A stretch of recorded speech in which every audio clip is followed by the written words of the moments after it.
Hello everyone, in this video, I'll show you how to record video in Python.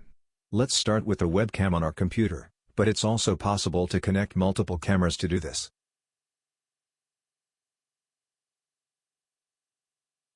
Using Python and OpenCV, you can even replace security cameras with affordable options or regular webcams.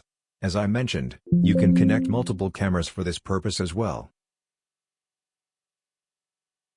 You can stop the video recording by pressing the stop button.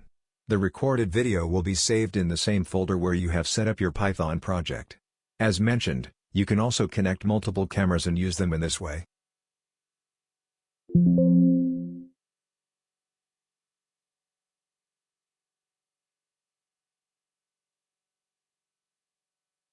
Don't forget to install the required libraries, OpenCV, Tkinter, and PIL for this project.